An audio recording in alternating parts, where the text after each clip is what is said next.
ठीक है, तो टाइप ऑफ द बोल्ट पढ़ेंगे हम। हमारे पास 4 से लेकर 5 टाइप के बोल्ट अवेलेबल है, पर जो सिलेबस के पॉइंट ऑफ व्यू से हम जाएंगे तो हम तीन तीन टाइप के हम क्या पढ़ेंगे, तीन टाइप के हम क्या पढ़ेंगे, बोल्टेड के टाइप पढ़ेंगे। सो बोल्ट के थ्री टाइप जो हो गए उसके उसके हम क्या निकाल लेंगे, उसका पूरा रेफरेंस निकाल लेंगे। तो हमारे पास 3 टाइप्स के बोल्ट है। पहला जो होगा वो होगा हमारा ब्लैक बोल्ट। तो पहला जो बोल्ट का टाइप होगा वो ब्लैक बोल्ट, या इसको ऑर्डिनरी बोल्ट बोलूँगा मैं, ऑर्डिनरी बोल्ट, या इसको अनफिनिश बोल्ट बोलूँगा। सो ब्लैक बोल्ट बोलो, ऑर्डिनरी बोल्ट बोलो, या अनफिनिश्ड बोल्ट बोलो, अनफिनिश्ड बोल्ट। अब ऐसा क्यों बोलते हैं इसकी भी कहानी समझ लेंगे। तो देखो, हमारे पास डिफरेंट टाइप के बोल्ट अवेलेबल है। मैंने आपको पहला बोल्ट बताया ब्लैक बोल्ट, उसको ऑर्डिनरी बोल्ट बोलो या अनफिनिश बोल्ट बोलो। तो उसके बारे में क्या अभी, तो जो ब्लैक बोल्ट होता है हमें उसका जो कलर दिखाई पड़ेगा जनरली बहुत डार्क कलर का होता है ब्लैक बोल्ट। तो कलर डार्क कलर का होने की वजह से इसको ब्लैक बोल्ट बोलूँगा। दूसरी बात, इसको अनफिनिश बोल्ट क्यों बोलते हैं, तो बोल्ट हम जब हमारे कंपनी में जब हम बोल्ट बनाते हैं उसकी फिनिशिंग की जाती है। सो सबके बाद में हम क्या करते हैं, हमारी बोल्ट की फिनिशिंग करते हैं। सो अच्छे से हम उसको फिनिश करेंगे। पर ये जो बोल्ट होता है इसकी फिनिशिंग इतनी अच्छे से नहीं की जाती, राइट। तो इतनी अच्छे से नहीं की जाती, इसके लिए हम क्या बोलते हैं, इसको अनफिनिश बोल्ट बोलेंगे। तो इसकी इमेज भी गूगल पे मिल जाती है। तो देखो मैं क्या बोलता हूँ आपको, ब्लैक बोल्ट मतलब क्या कि इसका जो कलर होगा ये बहुत डार्क होता है, इसके लिए मैं इसको ब्लैक बोल्ट बोल डालूंगा। और इसकी जो फिनिशिंग होती है वो इतनी अच्छी तरह से नहीं होती, इसके लिए हम इसको क्या बोलते हैं, अनफिनिश बोल्ट बोलते हैं। सो अनफिनिश बोल्ट, ब्लैक बोल्ट। अब इसमें क्या हो जाएगा, अनफिनिश बोल्ट और ब्लैक बोल्ट जो होती है जनरली इसका जो मटेरियल होता है, इसका मटेरियल जो होता है वो माइल्ड स्टील का होता है। सो माइल्ड स्टील का, ओके।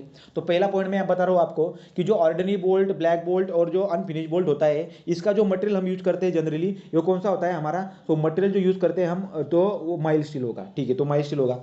बाद में ये जो अनफिनिश बोल्ट का यूज करेंगे हम, ये कहाँ पे करते हैं हम, हमारे ऑर्डिनरी स्ट्रक्चर में, मतलब लाइट स्ट्रक्चर में। तो दूसरा पॉइंट मैं बोल रहा हूँ आपका, ये सभी पॉइंट जो बोल रहा हूँ मैं आपके, ये सभी ऑब्जेक्टिव है, ठीक है। तो आपके सभी ये पॉइंट कौन से ऑब्जेक्टिव में आएंगे। तो मैं क्या बोल रहा हूँ अभी, सो हम अनफिनिश बोल्ट को लाइट स्ट्रक्चर में यूज करते हैं। सो लाइट स्ट्रक्चर में यूज करेंगे, अनफिनिश बोल्ट को हम लाइट स्ट्रक्चर में यूज करते हैं। सो इट इज यूज्ड, तो light structure, it is use in case of the what, light structure. अब लाइट स्ट्रक्चर मतलब कैसा, दो टाइप के स्ट्रक्चर हो सकते हैं, हेवी स्ट्रक्चर और लाइट स्ट्रक्चर। हेवी स्ट्रक्चर और लाइट स्ट्रक्चर, ऐसे दो टाइप के स्ट्रक्चर हमारे पास होती है, बराबर। तो लाइट स्ट्रक्चर मतलब कौन सा, कि वहाँ पे लोड जो होगी, ऊपर से आने वाली जो लोड होगी वो कम हो सकती है। उसके केस में हम क्या कर सकते हैं, हमारा अनफिनिश या ऑर्डिनरी या ब्लैक बोल्ट या कॉमन बोल्ट हम यूज़ कर सकते हैं।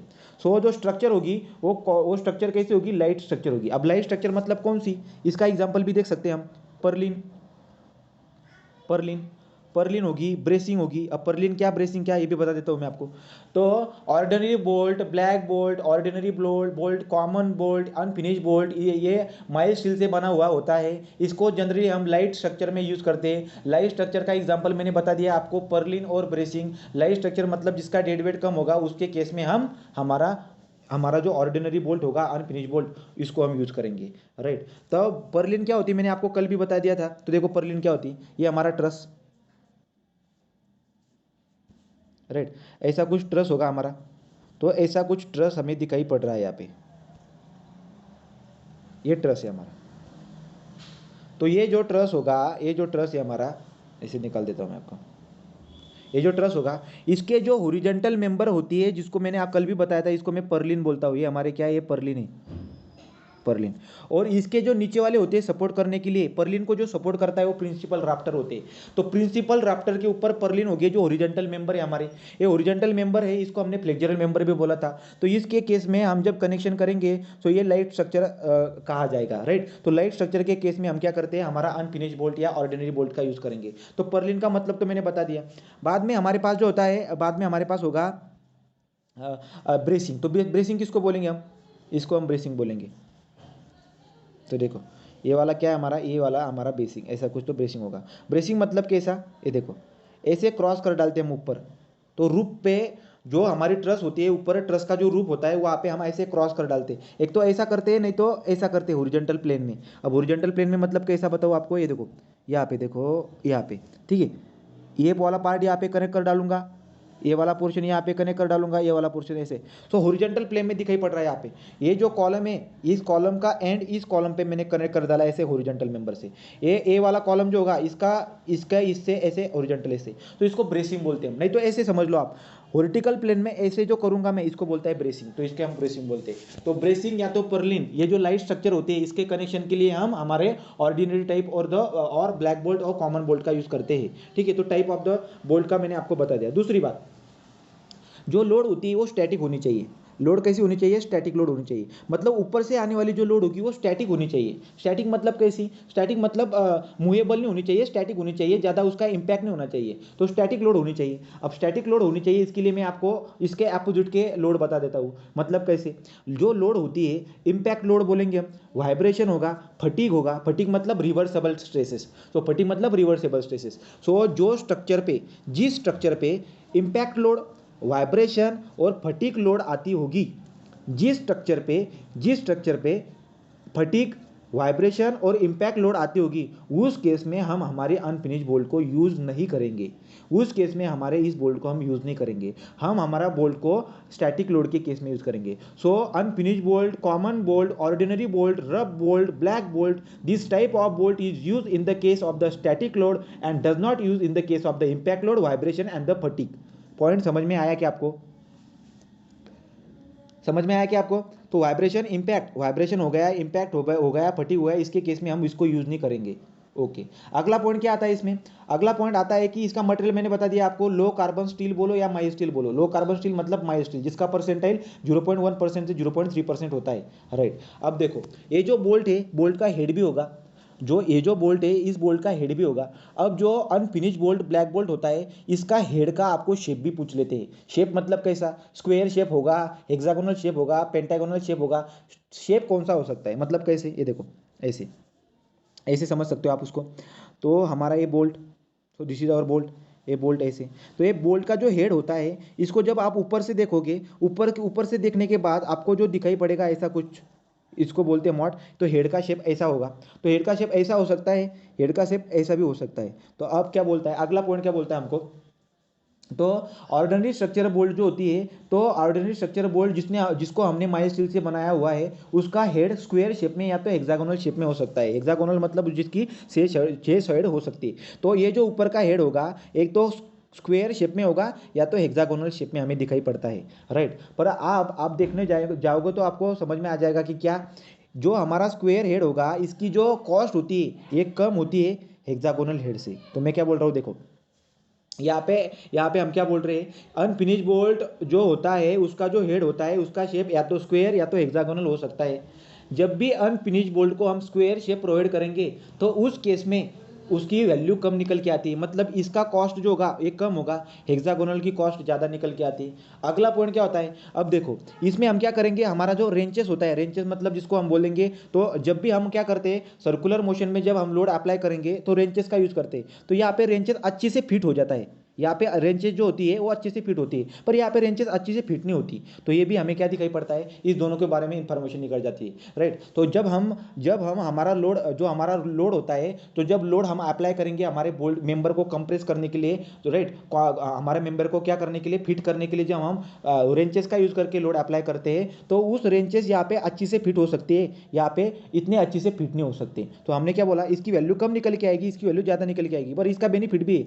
वैल्यू ज़्यादा होगी पर फायदा तो होगा उसका। तो बेनिफिट क्या निकल के आया उसका, कि रेंचेस के यूज़ करके हम क्या कर सकते हैं, हम उसको अच्छे से पकड़ सकते हैं, रेंचेस का यूज़ करके अच्छे से पकड़ सकते हैं, और अच्छे से हमने पकड़ लेने के बाद उसको हम क्या कर सकते हैं, अच्छे से फिट कर सकते हैं। दूसरा पॉइंट यहाँ पे क्या, तो जब भी हमारा unfinished bolt, common bolt, ordinary bolt, rough bolt, black bolt होगा, उसका हेड जब हेक्सागोनल होगा तो अपीयरेंस भी अच्छे से दिखाई पड़ती है। तो उसका अपीयरेंस कैसे आएगा, अच्छे से। सो इसका अपीयरेंस अच्छा होता है, इसका अपीयरेंस इतना अच्छा नहीं होगा इन कंपेयर व्हाट। तो ये दोनों के कंपेयर जब हम करेंगे तो समझ में आ जाएगा कि हेक्सागोनल हेड वाला जो बोल्ट होता है उसका अपीयरेंस अच्छा होता है, अच्छा दिखाई पड़ता है, पर स्क्वायर वाला की जो अपीयरेंस होती है वो थोड़ी कम होती है। इस तरह से हमें यहाँ पे इंफॉर्मेशन मिल गई। ये हो गया हमारा अनफिनिश बोल्ट। अनफिनिश बोल्ट आपको समझ में आया क्या?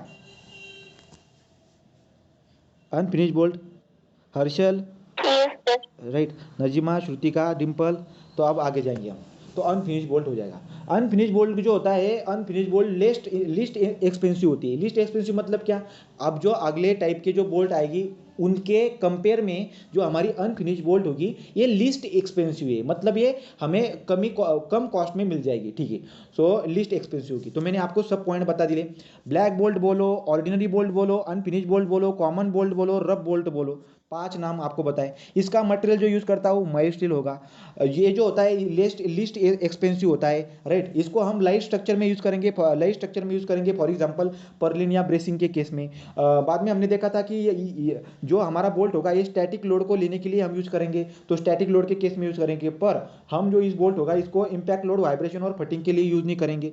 आगे जाके हमने पढ़ा यहाँ पे कि ये जो बोल्ट होता है इसके हेड होती है, एक तो स्क्वायर या हेक्सागोनल हेड हो सकता है। स्क्वायर हेड की जो कॉस्ट निकल के आती है वो हेक्सागोनल हेड से कम निकल के आती है, पर हेक्सागोनल की हमें बेनिफिट भी दिखाई पड़ती है। हेक्सागोनल का हेड होने के वजह से उसकी अपीयरेंस अच्छी होती है और जो रेंचेस होते हैं वहाँ पे वो अच्छे से फिट हो सकता है, हम लोड अच्छे से अप्लाई कर सकते हैं। तो मैंने आपको सब इंफॉर्मेशन बता दी।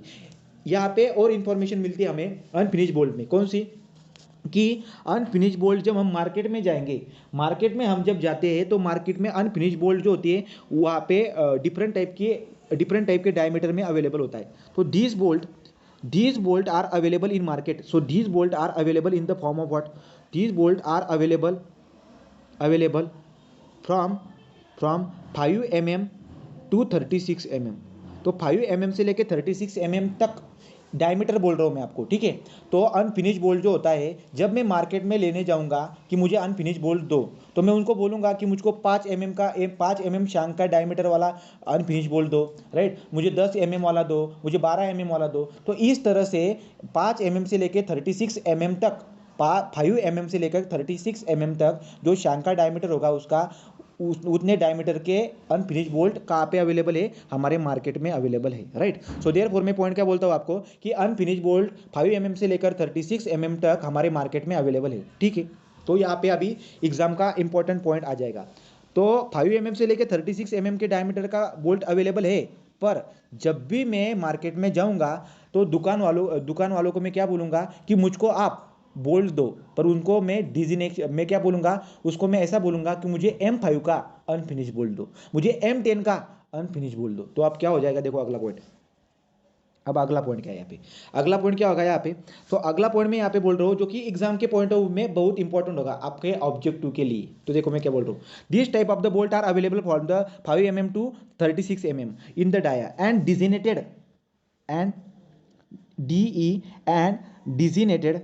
designated as M5 to M36।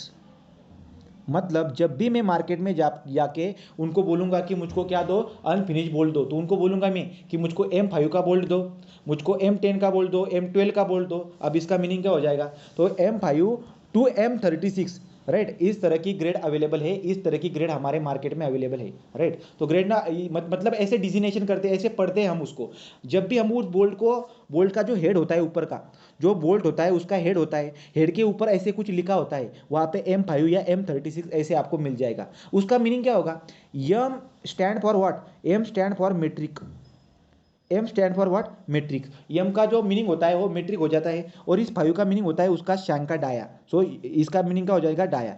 So M5 जब मैं बोल रहा हूँ आपको, तो unfinished bolt is designated by M5 to M36। तो मैं M5 बोल सकता हूँ, M6, M10, M12 कुछ तो ऐसे अवेलेबल है वहाँ पे, राइट। तो M stand for metric and the number stand for what, diameter of the shank. Shank मतलब आपको पता है डायमीटर ऑफ द शैंक। तो M5 से लेकर M36 तक हमारे बोल्ट अवेलेबल है मार्केट में, ओके।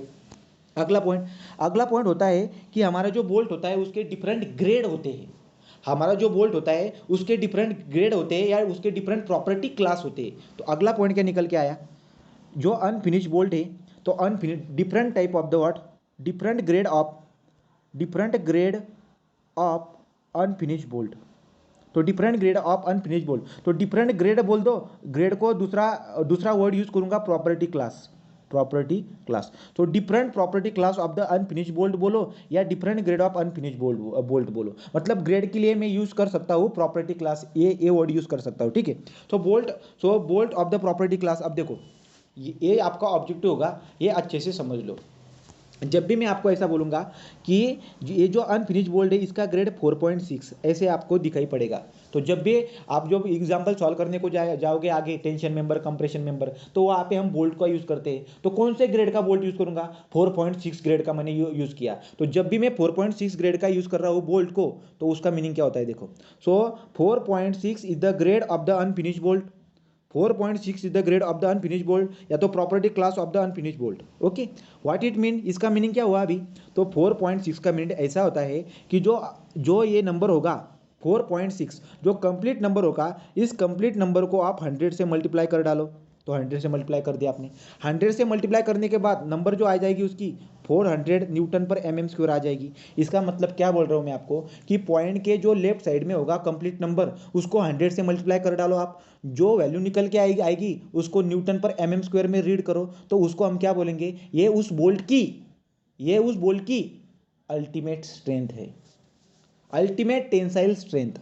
ये उस बोल्ट की अल्टीमेट टेंसाइल स्ट्रेंथ है। मतलब क्या?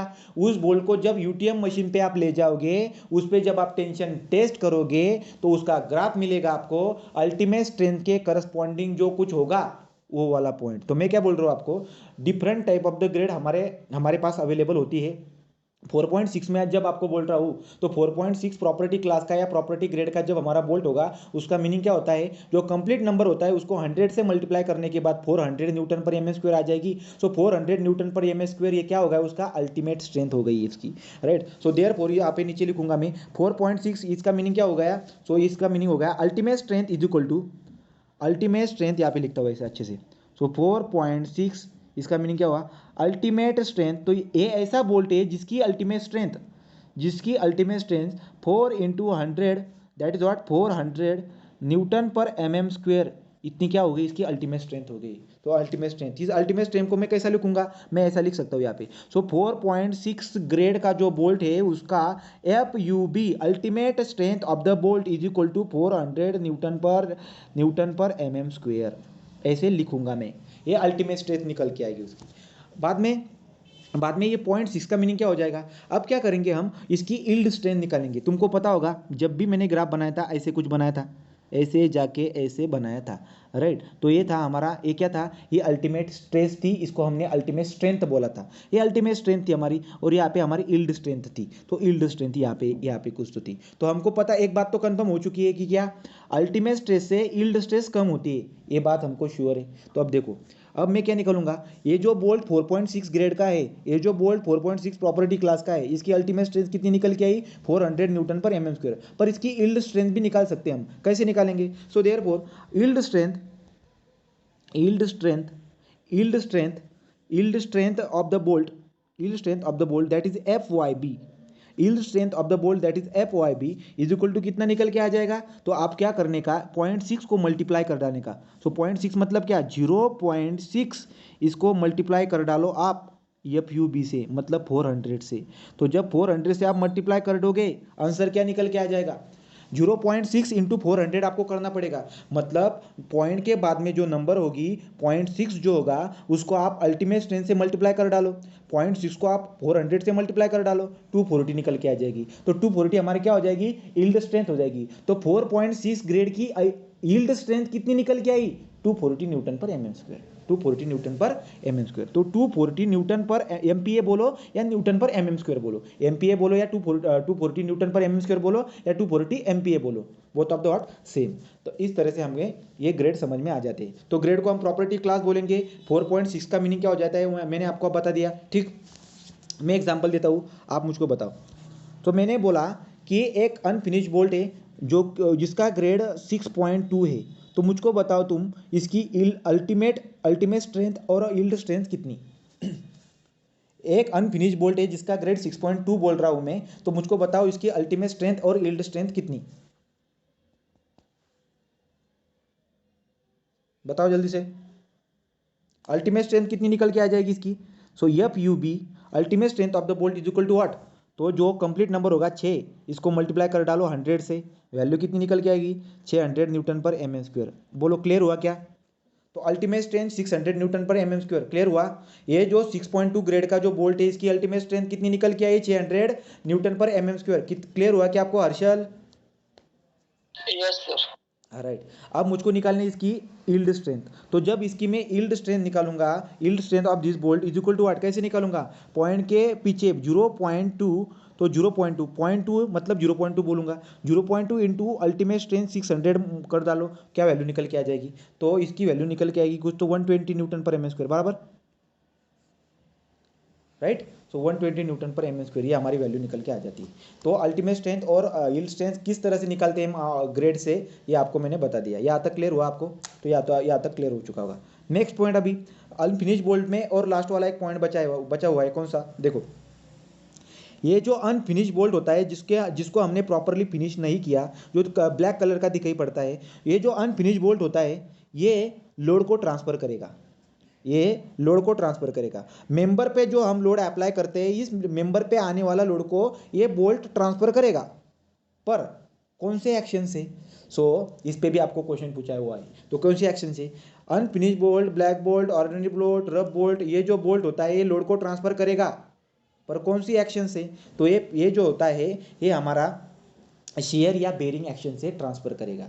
ये बात आपको कब समझ में आएगी, जब मैं आपको हाई स्ट्रेंथ बोल्ट पढ़ाऊंगा, अभी थोड़ी देर के बाद में आपको ये समझ में आ जाएगा। सो देयरफॉर मैंने पॉइंट क्या बोला आपको कि शेयरिंग और बेरिंग एक्शन की वजह से लोड को ट्रांसफर करेगा।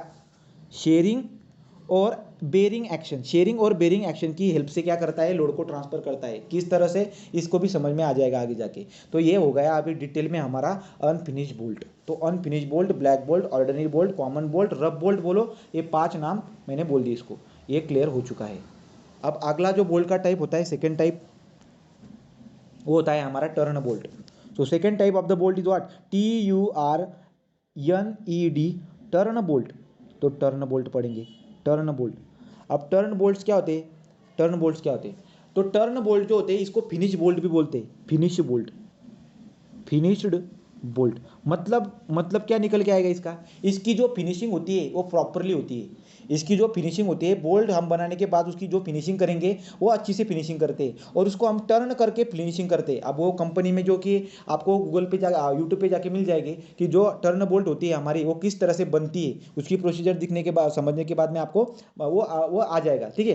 तो टर्न बोल्ट को फिनिश बोल्ट बोलते हैं, क्यों, क्योंकि इसकी फिनिशिंग अच्छे से की जाती है। इसको टर्न बोल्ट क्यों बोलते हैं, क्योंकि इसको प्रॉपरली क्या करते हैं, हम टर्न देके गोल गोल घुमा के इसकी फिनिशिंग करेंगे। तो गोल घुमा के टर्न देके इसकी फिनिशिंग करते हैं, इसको टर्न बोल्ट बोलते हैं या तो फिनिश बोल्ट बोलते हैं। अभी इसमें क्या होता है, इसमें टोलरेंस जो होती है, इस जो ये जो बोल्ट होता है इसकी जो टोलरेंस होती है, टोलरेंस, तो ये टोलरेंस कम होती है, तो लेस टोलरेंस इसको अब हम यूज़ नहीं करते। इसका क्या होता है, लेस टोलरेंस। अब इसका मीनिंग क्या हो जाएगा देख लो, इसका मीनिंग क्या हो जाएगा देख लो।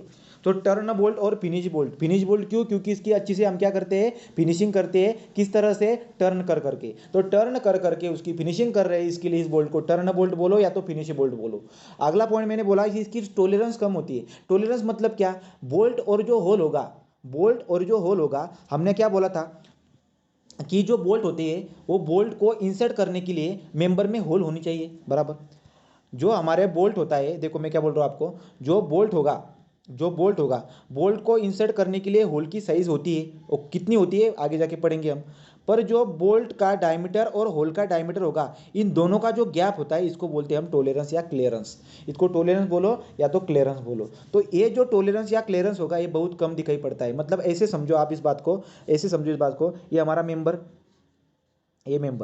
राइट, ये जो होगी इसमें ऐसी कुछ होल होगी। तो जब हम बोल्ट को इंसर्ट करेंगे, तो इसमें जब बोल्ट को इंसर्ट करेंगे तो इसके बीच में होल और बोल्ट के बीच में जो गैप दिखाई पड़ रहा है आपको, वो बहुत कम दिखाई पड़ता है। तो इनके बीच में बहुत ज़्यादा गैप, मतलब अच्छे से फिक्स हो जाएगा वहाँ पे। ऐसे समझो होल में जो ना, होल में अच्छे से फिट हो जा रहा है वहाँ पे, राइट, अच्छे से फिट हो जा रहा है वहाँ पे।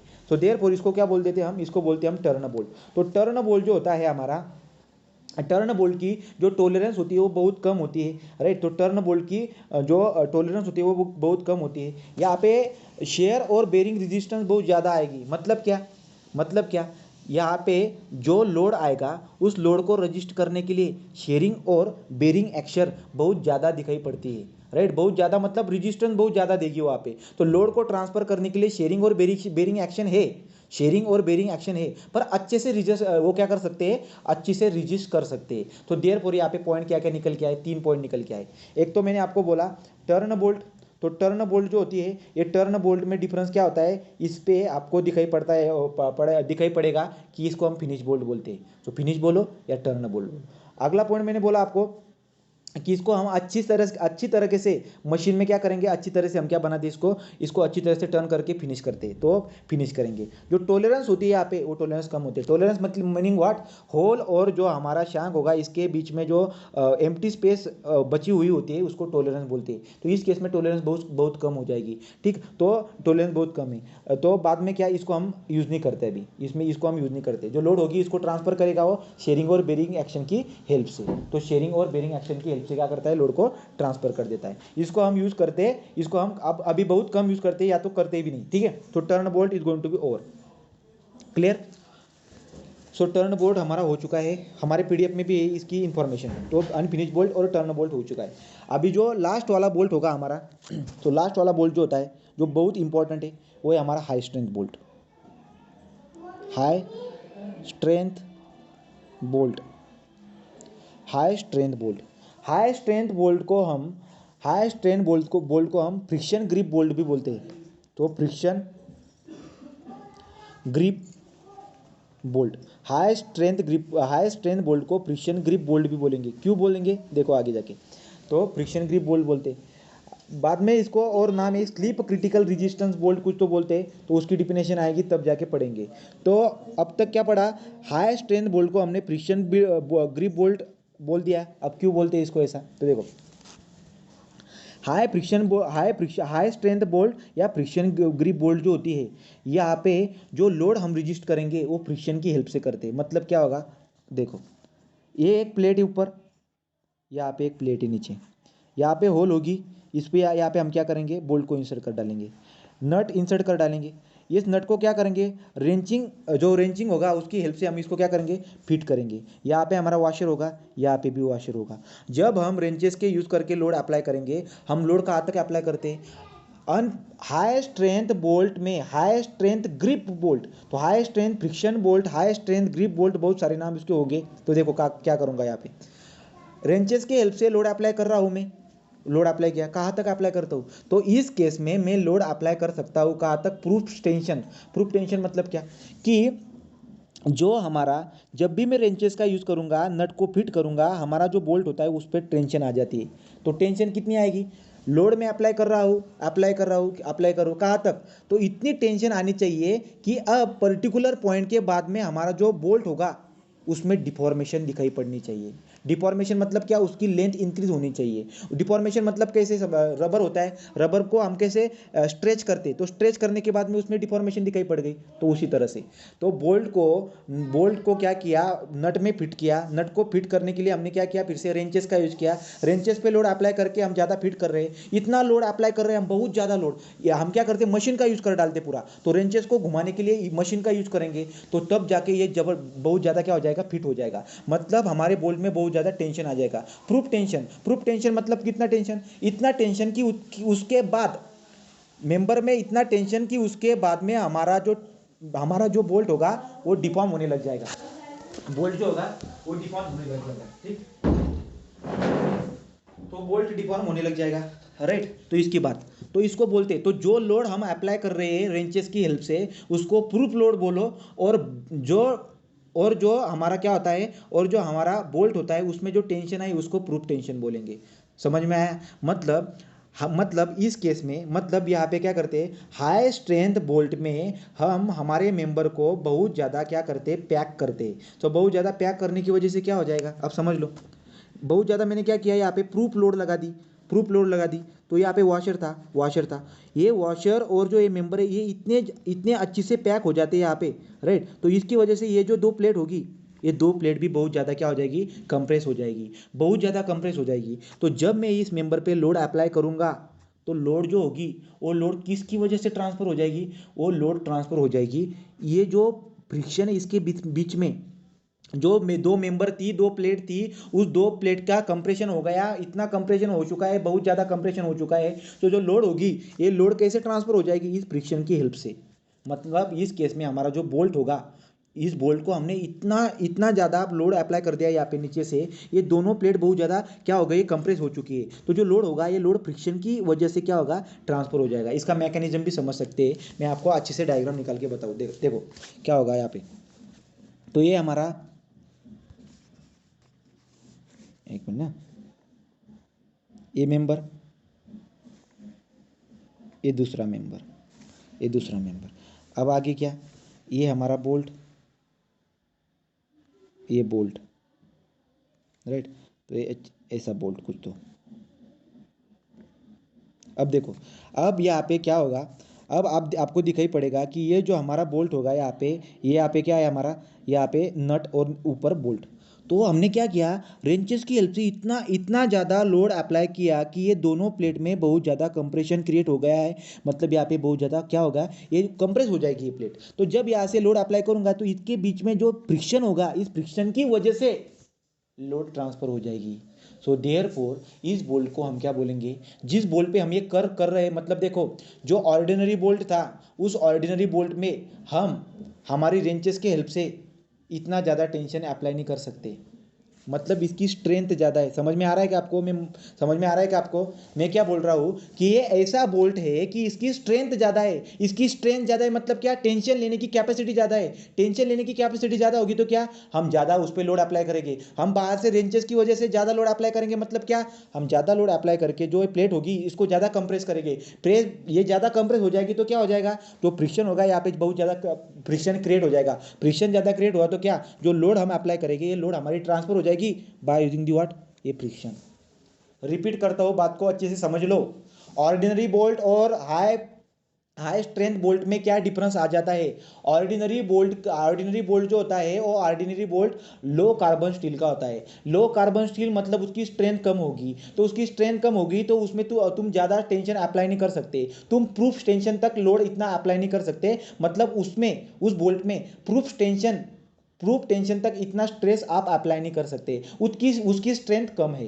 तो ऑर्डिनरी बोल्ट की स्ट्रेंथ कम है। उसकी वजह से मैं क्या कर सकता हूँ कि जो हमारा नट होता है, नट को लोड अप्लाई करूंगा तो लोड में बहुत ज़्यादा अप्लाई नहीं कर सकता, क्योंकि लोड में जब रेंचेस की हेल्प से जब मैं लोड अप्लाई करूंगा उसकी हेल्प से बीच में टेंशन आ जाती है। तो टेंशन जो होती है वो बहुत कम टेंशन क्या कर सकता है, वो बहुत कम टेंशन ले सकता है क्योंकि उसकी कैपेसिटी कम है। तो उसके केस में क्या हो जाता है, उसके केस में जो हमारा लोड ट्रांसफर हो रहा था वो किसकी वजह से वो लोड ट्रांसफर हो रहा था, शेयरिंग और बेरिंग एक्शन की वजह से। तो शेयरिंग और बेरिंग की एक्शन की वजह से लोड ट्रांसफर हो रहा था ऑर्डिनरी बोल्ट की केस में। पर हाई स्ट्रेंथ बोल्ट में क्या था, हाई स्ट्रेंथ बोल्ट में हाई स्ट्रेंथ बोल्ट की टेंशन कैपेसिटी ज़्यादा होती है, वो टेंशन ज़्यादा लेगा। वो टेंशन ज़्यादा लेगा मतलब क्या, उस बोल्ट के एंड पे जो थ्रेडेड हो गए वहाँ पे हमने नट लगा दी। नट को हमने रेंचेस की हेल्प से हमने घुमाना चालू किया। हमने घुमा घुमा कर बहुत ज़्यादा लोड अप्लाई किया। लोड अप्लाई करने की वजह से मेंबर में आपने बोल्ट में क्या आया, बोल्ट में टेंशन आया। पर टेंशन लेने की कैपेसिटी ज़्यादा है उसकी, इसके लिए हमने बहुत ज़्यादा लोड अप्लाई किया। कहाँ तक लोड अप्लाई किया हमने, प्रूफ लोड तक। प्रूफ लोड मतलब कौन सा, प्रूफ लोड मतलब इतना लोड बाहर से हमने इतना लोड अप्लाई कर दिया कि हमारे बोल्ट में प्रूफ टेंशन आ गई। प्रूफ टेंशन आ गई मतलब क्या, कि बोल्ट अब एक पर्टिकुलर लिमिट से क्या होगा, डिफॉर्मेशन स्टार्ट हो जाएगी। तो यहाँ तक मैंने कर दी, तो इसलिए हम इसको बोलते हैं हाई स्ट्रेंथ बोल्ट। तो ऐसा करने की वजह से क्या हो गया, जो दो मेंबर थे वो बहुत ज़्यादा कंप्रेस हो गई। तो यहाँ से हम जो लोड अप्लाई करेंगे ये लोड ट्रांसफर हो जाएगी by the using of what, friction. बात समझ में आई क्या, बात समझ में आई क्या आपको, डिम्पल, श्रुतिका, सागर, राइट। तो ऐसी तरह से हम समझते हैं। तो इसको हाई स्ट्रेंथ बोल्ट क्यों बोलते हैं ये मैंने आपको बता दी। अब मुझको सागर तुम बताओ कि इसको मैं हाई स्ट्रेंथ बोल्ट क्यों बोलता हूँ। यहाँ से हमें ऐसा पता चला कि मीडियम कार्बन स्टील है, मतलब कार्बन का कंटेंट बढ़ चुका है। कार्बन का कंटेंट बढ़ने के बाद में क्या क्या बढ़ जाता है, तो कार्बन का कंटेंट जब बढ़ जाएगा स्टील में तो स्ट्रेंथ बढ़ जाएगी, हार्डनेस बढ़ जाएगा, डक्टिलिटी कम हो जाएगी। डक्टिलिटी जो होती है वो कम हो सकती है, तो डक्टिलिटी कम हो जाती है। कार्बन का कंटेंट बढ़ने की वजह से स्ट्रेंथ और हार्डनेस बढ़ जाती है, पर डक्टिलिटी और टफनेस कम हो जाती है। ये बात मैंने आपको बता दी थी, ठीक। तो मीडियम कार्बन स्टील का यूज कर रहा हूँ मतलब स्ट्रेंथ ज़्यादा होगी। और हमने आपको पहले ही बताया कि हाई स्ट्रेंथ बोल्ट में स्ट्रेंथ ज़्यादा होती है, इसकी वजह से आप उसमें टेंशन भी ज़्यादा क्या कर सकते हैं, भेज सकते हैं, उसमें टेंशन भी ज़्यादा भेज सकते हैं आप प्रूफ लोड अप्लाई करके, ठीक। तो अब इसको यूज कहाँ पे करना चाहिए, इसको यूज कहाँ पे करना चाहिए? तो high strength bolt is use किस पे इसको यूज करेंगे अब? जहाँ पे वाइब्रेशन का प्रॉब्लम आ सकता है, मतलब वाइब्रेशन क्रिएट हो सकता है। हमारे जो ट्रक होते हैं, ट्रक जब रास्ते पे चलती है तो वो हिलती है, मतलब वाइब्रेशन आता है वहाँ पे। तो इम्पैक्ट लोड, वाइब्रेशन हो गया, fatigue load, impact load, vibration और फटीक लोड, इसको लेने के लिए हमारा कौन सा बोल्ट होता है? फ्रिक्शन ग्रिप बोल्ट बोलो या हाई स्ट्रेंथ ग्रिप बोलो, राइट। तो स्टैटिक लोड हो, वाइब्रेशन लोड हो, कौन से भी टाइप का लोड हो, उसको लेने के लिए कौन सा टाइप का बोल्ट होता है? हमारा हाई स्ट्रेंथ बोल्ट और फ्रिक्शन ग्रिप बोल्ट। तो इस तरह के हमारे बोल्ट होते हैं। तो ये पॉइंट मैंने आपको बता दिया, राइट। तो तुमको पूछ लेंगे हो कि हाई स्ट्रेंथ बोल्ट का यूज कहाँ पे करते हैं हम? तो high strength bolt is use in the case of the what? Different type of the load. So कौन सा भी टाइप का लोड हो सकता है, उसको लेने के लिए हम कनेक्शन में हमारा हाई स्ट्रेंथ बोल्ट को यूज करेंगे, जिसकी स्ट्रेंथ बहुत ज़्यादा है, जिसमें हम टेंशन ज़्यादा अप्लाई कर सकते हैं। और उस टेंशन अप्लाई करके हम दोनों मेंबर को क्या कर सकते हैं? बहुत ज़्यादा कंप्रेस कर सकते हैं, फ्रिक्शन क्रिएट कर सकते हैं, और जो फ्रिक्शन होगा वो फ्रिक्शन लोड को क्या करेगा? ट्रांसफर कर देगा। मैं बताना क्या चाह रहा हूँ यहाँ पे, फ्रिक्शन लोड को ट्रांसफर कर देगा, इसका मीनिंग क्या होता है इसको भी समझ लो। ये देखो, अब क्या होगा, यहाँ पे बहुत ज़्यादा फ्रिक्शन क्रिएट हो रहा है, मतलब ये जो लोड होगा, ये लोड इसके कांटेक्ट, ये जो कांटेक्ट है ना, इसकी वजह से हो जाएगा। ये जो बोल्ट होता है, इस बोल्ट पे ना बेरिंग होगी इसकी, मतलब ये बेरिंग में भी फेल नहीं होने वाला, और शेयरिंग मतलब क्या, ये कट भी नहीं होने वाला। तो ये कट भी नहीं होने वाला, और ये बेरिंग में भी फेल नहीं होने वाला, क्योंकि उसमें स्ट्रेसेस ही डेवलप नहीं होती। तो हाई स्ट्रेंथ ग्रिप बोल्ट में शेयरिंग स्ट्रेसेस भी डेवलप नहीं होती, और बेरिंग स्ट्रेसेस भी डेवलप नहीं होती, राइट। क्यों? सिर्फ उसमें क्या डेवलप होता है? उसमें सिर्फ टेंशन डेवलप होता है। कहाँ तक? Proof tension. तो प्रूफ टेंशन तक तुम जाते हो, प्रूफ टेंशन तक जाने के बाद में तुमको ये दो प्लेट बहुत ज़्यादा कंप्रेस दिखाई पड़ेगी, ये बहुत ज़्यादा कंप्रेस हो जाएगी, और इसमें फ्रिक्शन क्रिएट हो जाएगा। जो लोड होगा ये यहाँ पे जो फ्रिक्शन होगा, इसकी हेल्प से ही क्या हो जाएगा? ट्रांसफर हो जाएगा। यहाँ पे कौन सी भी बेरिंग नहीं आएगी और शेयरिंग भी नहीं आएगी, ठीक। तो ये वाली बात क्लियर हो गई हमारी, तो ये वाली बात हमने क्लियर कर डाली। तो आगे क्या फिर अभी? सो ये वाला होने के बाद हम देखेंगे इसका एडवांटेज। तो एडवांटेज और disadvantage of what? High strength bolt. तो हाई स्ट्रेंथ फ्रिक्शन, तो high strength friction grip bolt, commonly कैसे बोलते हैं इसको? High strength friction grip bolt. इसके भी ग्रेड होते हैं, तो इसके ग्रेड भी देख लेते हैं हम। इसके ग्रेड भी देख लेते हैं। इसको और नाम है एक, इसको स्लीप क्रिटिकल कनेक्शन भी बोलते हैं। स्लीप क्रिटिकल कनेक्शन, मतलब हाई स्ट्रेन बोल्ट का यूज करके जो कनेक्शन हमने बनाया है, उसको स्लीप स्लीप क्रिटिकल कनेक्शन बोलते हैं। फ्रिक्शन टाइप कनेक्शन या स्लीप क्रिटिकल कनेक्शन। ऐसा क्यों बोल रहा हूँ? देखो, ऑर्डिनरी बोल्ट यूज करके जब हमने कनेक्शन बनाया था, वहाँ पे जो दो प्लेट थी, वो दो प्लेट अच्छे से पैक नहीं थी, तो उन दोनों प्लेट में स्लिप दिखाई पड़ रहा था। कैसा? ऐसा, ये देखो, यहाँ पे जो बोल्ट थी, इसको जब मैं लोड करूंगा, तो लोड करने के बाद में क्या होता है, ये दोनों प्लेट स्लिप हो सकती है। इसकी वजह से क्या होगा? हो सकती है, इसकी वजह से क्या होगा? ये देखो, ये हमारा दो प्लेट, ये बोल्ट, राइट। लोड हमने अप्लाई किया, तो लोड जब मैंने अप्लाई किया, ये दो प्लेट रिलेटिवली क्या हो सकती है? मूव हो सकती है, स्लिप हो सकती है, मतलब ये आ जा सकती है, ये आ जा सकती है। सो देयरफॉर क्या होगा, ये जो होगी यहाँ पे बेरिंग एक्शन क्रिएट होगी। जब मैं यहाँ पे ऐसा लोड लगाऊंगा, तो ये वाला जो पोर्शन होगा, ये मेंबर और इसका ये पोर्शन कनेक्शन होगा। यहाँ पे क्या होगा, ये वाला पोर्शन और इसका कनेक्शन ऐसे दिखाई पड़ेगा, मतलब बेरिंग एक्शन क्रिएट हो जाएगी, बेरिंग एक्शन क्रिएट हो जाएगी। तो बेरिंग और शेयरिंग, इसकी तरह से हमारा लोड ट्रांसफर हो चुका था ऑर्डिनरी बोल्ट में। तो ऑर्डिनरी बोल्ट में जो मेंबर होते थे, जो प्लेट होती थी हमारी, उसमें स्लिप दिखाई पड़ता था। पर यहाँ पे हमने क्या किया, हाई फ्रिक्शन ग्रिप बोल्ट में, high strength friction grip bolt में, high strength friction grip bolt में हमने इसको इतना कंप्रेस कर दिया कि इसमें दोनों में रिलेटिवली मोशन नहीं है, मतलब इस दोनों प्लेट में स्लिप नहीं हो रहा है यहाँ पे, राइट। स्लिप इतना कंप्रेस कर दिया, इतना ज़्यादा कंप्रेस कर दिया कि दोनों मेंबर में स्लिप नहीं दिखाई पड़ेगा। इसके लिए हमको इसको क्या बोलते हैं? Slip critical connection. इसको क्या बोलेंगे हम? Slip critical connection. और जो ऑर्डिनरी बोल्ट का यूज करके जो कनेक्शन हमने बोला था, ऑर्डिनरी बोल्ट का यूज करके हमने जो कनेक्शन बनाया हुआ है, इसको हम कनेक्शन बोलते हैं। जो कनेक्शन बनाया था, उसको स्लिप कनेक्शन बोलेंगे। Slip type connection. तो स्लिप टाइप कनेक्शन मतलब ordinary bolt, unfinished bolt, black bolt बोलो, कॉमन बोल्ट बोलो, रब बोल्ट बोलो, इसका यूज करके जो हमने कनेक्शन बनाया, इसको हम क्या बोलते हैं? इसको हम स्लिप टाइप कनेक्शन बोलेंगे। और ये वाला कौन सा हुआ हमारा? Slip critical connection. तो स्लिप क्रिटिकल कनेक्शन आपको समझ में आ गया होगा। क्लियर हुआ क्या? High strength bolt.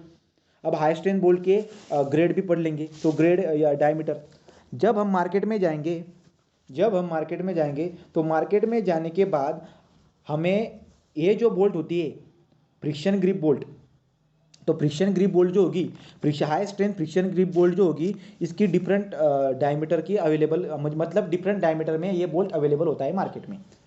16 mm से लेकर 36 mm तक। तो 16 mm से लेकर 36 mm तक। पिछला कैसा था, पिछला वाला जो था हमारा अनफिनिश बोल्ट, वो 5 mm से लेकर 36 mm तक इतने डायमेंशन में अवेलेबल था हमारे मार्केट में।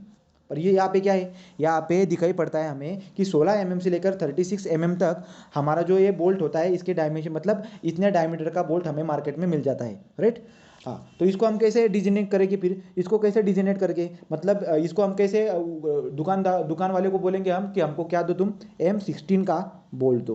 तो M16 का बोल्ट दो मतलब क्या, M stand for metric, 16 stand for diameter of the shank. तो इस तरह से हम उसको बोलेंगे, वो हमको क्या दे देगा, हाई स्ट्रेंथ ग्रिप बोल्ट जो होगा वो दे देगा। So therefore high strength bolt are available in the size ranging from the 16 to 36 mm and are designated as M16, M20, M24, M32, M36। इस तरह से हम उसको डिजिनेट कर सकते हैं। पर इसके ग्रेड भी होते हैं। ग्रेड मतलब क्या, ग्रेड को हमने क्या बोला था, ग्रेड को हमने प्रॉपर्टी क्लास भी बोला था। तो ग्रेड बोलो या प्रॉपर्टी क्लास बोलो, तो कैसे देखो। सो ग्रेड ऑफ, उसको किस तरह डिजिनेट करना चाहिए, किस तरह यूज करना चाहिए, किस तरह पढ़ना चाहिए, उसकी बात मैंने बोल दी। So this type of bolt, this bolt are identified by the property class. इसका प्रॉपर्टी क्लास क्या होगा, तो प्रॉपर्टी क्लास बोलो और ग्रेड, प्रॉपर्टी क्लास बोलो या ग्रेड बोलो। तो प्रॉपर्टी क्लास और ग्रेड ऑफ बोल्ट, कौन सा bolt, high strength friction grip, HSFG ऐसे भी आपको दिखाई पड़ेगा, high strength friction grip bolt. तो high strength friction grip bolt के ग्रेड और प्रॉपर्टी क्लास है हमारे पास। सो फॉर एग्जांपल कौन कैसे होते हैं वो, 8.8S एग्जाम्पल, ये पहला एग्जाम्पल दिया मैंने आपको। अब इसको कैसे पढ़ना है, इसको देखो, आप मुझको बताओ 8.8S, where A stand for high strength, A stand for high strength. तो S stand for high strength हो गया है। 8.8 को कैसे रीड करेंगे, अब आप मुझको बता दो, अभी सागर मुझको बताओ आप, इसका FAB कितना होगा। ये जो बोल्ट होगा 8.8S का, इसकी अल्टीमेट स्ट्रेंथ कितनी होगी, ultimate strength of 8.8S bolt, नजीमा कितना, 800 न्यूटन पर MM²। 8 को मल्टीप्लाई करना पड़ेगा, राइट, 8 इंटू 100 करना पड़ेगा, 800 न्यूटन पर MM² आएगा। 800 न्यूटन पर MM² बोलो या MPa बोलो। अब मुझको इसका क्या निकालने का है, FYB, इसकी यील्ड स्ट्रेंथ निकालने की। अब यील्ड स्ट्रेंथ क्या आएगी इसकी, बताओ आप मुझको। 0.8 into 800, तो 0.8 इंटू 800, राइट, मतलब 640 न्यूटन पर MM²। तो ये बात क्लियर हो चुकी है आपको पहले ही, ये बात आपको क्लियर हो चुकी है पहले ही, राइट। तो इसको हमने समझ लिया अच्छे से। FUB 800 Newton per MM², FYB 0.8 into, सो 0.8 इंटू 800 कर डालो, आपको मिल जाएगा। दूसरा एग्जाम्पल इसका ले सकते हो, और सो दूसरा एग्जाम्पल इस टाइप के ग्रेड का, दूसरा एग्जाम्पल 10.9S। सो 10.9S, अब 10.9S मतलब क्या, FUB ultimate strength is equal to 1000 newton per MM², और FYB कितना आएगा इसका, 900 न्यूटन पर MM², राइट। तो क्लियर हो चुका है आपको, ये आपको क्लियर हो चुका है, राइट। तो ये क्लियर हो चुका है। अब आगे क्या, ये देखा मैंने, इसका मटेरियल कौन सा यूज़ किया हमने, मीडियम कार्बन स्टील। क्यों यूज़ किया मैंने आपको वो भी बता दिया, क्यों यूज़ किया मैंने आपको वो भी बता दिया। अच्छे से समझ लो ये बात को, इस बात को अच्छे से समझ लो, हमने क्या किया। नहीं समझ में आएगा तो मैं आपको फिर से बताऊंगा। पर high strength friction grip bolt मतलब क्या, ये आपको आगे जाके पूछेंगे, अच्छे से पूछेंगे आपको ये, तो ये आना चाहिए। अगला क्या, अभी इसका एडवांटेज और डिसएडवांटेज के बारे में देख लेते हैं। तो कैसा, जब भी high strength friction grip bolt, जब भी high strength friction grip bolt, हमें क्या करेंगे, इस पे क्वेश्चन क्या क्या पूछ सकते हो, high strength friction grip bolt load को ट्रांसफर करता है by the action of the what, कौन से एक्शन से लोड को ट्रांसफर करेगा, कौन से एक्शन के लोड को ट्रांसफर करता है वो, फ्रिक्शन की हेल्प से। जो दो प्लेट में हमने फ्रिक्शन जनरेट किया है उसकी हेल्प से हमारा लोड ट्रांसफर हो जाएगा। ऑर्डिनरी बोल्ट कैसे लोड को ट्रांसफर करता है, शेयरिंग और बेरिंग की एक्शन से। तो शेयरिंग और बेरिंग की एक्शन से लोड ट्रांसफर करेगा ऑर्डिनरी बोल्ट, पर हमारा high strength friction grip bolt जो होता है वो लोड को ट्रांसफर करता है फ्रिक्शन की वजह से, ना कि शेयर और बेरिंग की वजह से। तो शेयर और बेरिंग की वजह से नहीं करेगा वो, फ्रिक्शन बिटवीन टू प्लेट्स, इसकी वजह से लोड को ट्रांसफर करता है, राइट। तो एडवांटेज और डिसएडवांटेज के बारे में देख लेते हैं अभी क्या। तो देखो, high strength friction grip load bolt को हम कहाँ पे यूज करते हैं, जहाँ पे vibration vibration impact load, vibration हो गया, इम्पैक्ट लोड हो गया, और कौन सा, तो डिफरेंट टाइप के कौन से भी लोड हो, उस वक्त हम क्या करेंगे, हमारा high strength friction grip bolt को यूज करेंगे। जब हम high strength friction grip bolt use करके जब हमारा कनेक्शन बनाएंगे, वो बहुत ज़्यादा रिजिड जॉइंट होगा। एडवांटेज बोलेंगे, ठीक है। So advantage of this type of bolt, S F G bolt, high strength friction grip bolt.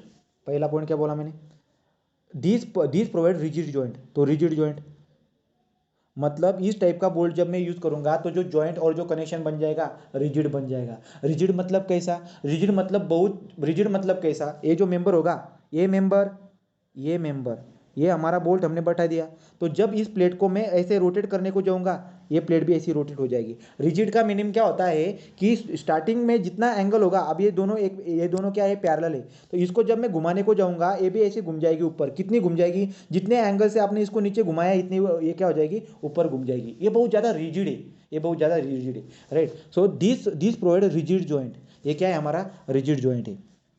There is no slip between the elements connected. तो ये जो हमारा मेंबर होगा, ये जो प्लेट्स होती है, इसको मैं एलिमेंट बोल रहा हूँ यहाँ पे, राइट। तो पहला पॉइंट क्या बोला मैंने, इस टाइप के बोल्ट यूज करके जो जॉइंट बनता है वो रिजिड जॉइंट होता है। दूसरा पॉइंट देखते हैं हम इसका, कि there is no slip between element connected. So there is no slip between element connected. जो इलेमेंट या मेंबर कनेक्ट किए हमने, उसमें कौन सा भी स्लिप नहीं है। क्यों स्लिप नहीं है, क्योंकि तुमने उतना ज़्यादा कंप्रेशन प्रोवाइड कर डाले उसमें, ठीक है। सो नो स्लिप टूट गए लेते, हाँ, no slip between the element connected. तीसरा पॉइंट, मुझे एक बात बताओ, बोल्ट में सबसे ज़्यादा कौन सी स्ट्रेसेस आएगी, इसमें कौन सी स्ट्रेसेस आएगी, बताओ मुझको आप।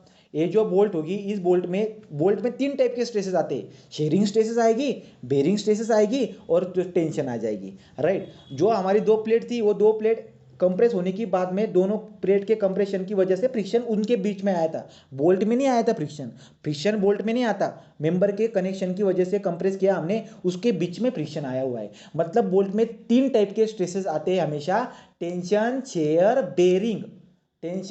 और बेरिंग, ठीक। हाँ, तो मुझको आप बताओ, high strength friction grip bolt में कौन से स्ट्रेस ज्यादा आती है, तीसरा पॉइंट होगा हमारा वो, कौन से स्ट्रेसेस ज्यादा आती है, tension. Right, tension. So large tensile stresses are developed in the bolt. Large tensile stresses are developed are developed tensile stresses are developed in this bolt.